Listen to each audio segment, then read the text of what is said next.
नमस्कार, मैं जयेश और आप देख रहे हैं द पैम्फलेट। आपको दारुल उलूम देवबंद के मौलाना अब्दुल लतीफ़ काशमी याद हैं?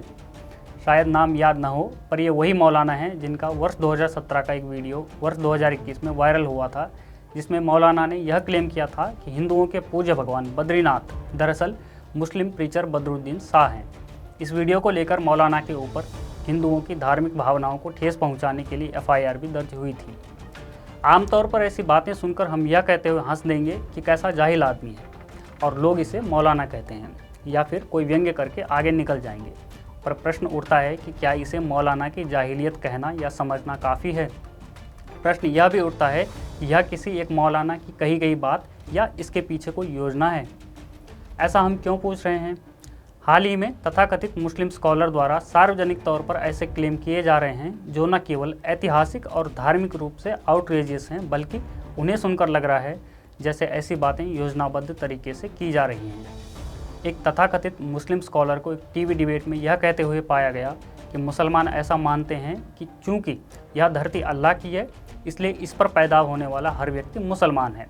कोई खुद को हिंदू, जैन, सिख, क्रिश्चियन या कुछ भी माने, लेकिन मुसलमान यह मानते हैं कि इस धरती पर पैदा होने वाला हर व्यक्ति मुसलमान है, क्योंकि यह धरती अल्लाह की है। जमात उलेमाए हिंद के अरशद मदनी की बात को ही ले लें।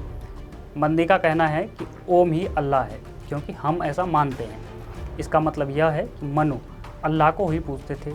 दरअसल मदनी यह इस्टेब्लिश करना चाहते हैं कि इस्लाम इस धरती पर पहले से था और हिंदू, जैन, बौद्ध वगैरह बाद में आए।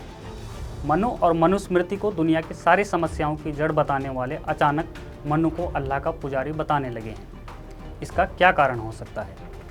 पता नहीं क्यों अचानक भारतीय मौलानाओं को यह साबित करने की सगल चढ़ी है कि मुसलमान हजारों वर्षों से भारत में रहते हैं। इस योजना के पीछे इस तरह की सोच का क्या कारण हो सकता है? मज़े की बात यह है कि ऐसी बातें अब सर्वधर्म सभाओं में कही जाने लगी हैं। मौलाना मदनी द्वारा ऐसी बातें सर्वधर्म सभा में कहने का अर्थ यह है कि ऐसी बातों को मात्र जाहिलियत कहकर नकारा नहीं जा सकता। हम यह मानने के लिए तैयार नहीं कि मदनी को इतिहास का ज्ञान नहीं है।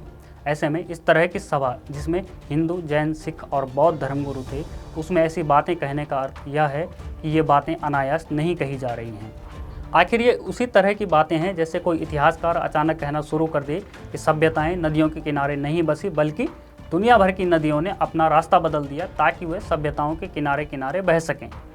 और देखा जाए तो कोई इतिहासकार ही क्यों, रोमिला थापर सार्वजनिक मंच पर यह कह चुकी हैं कि युधिष्ठिर को राज्य त्याग कर हिमालय जाने की प्रेरणा सम्राट अशोक से मिली थी। कैसे? क्योंकि रोमिला थापर यह कह रही हैं, एक ऐसे इतिहासकार जिनके मात्र कह देने भर से कहानी तथ्य बन जाती है। ऐसे में सावधान रहने की आवश्यकता है, इसलिए भी क्योंकि आजकल हमारा सुप्रीम कोर्ट किसी भी पिटीशन को स्वीकार कर लेता है।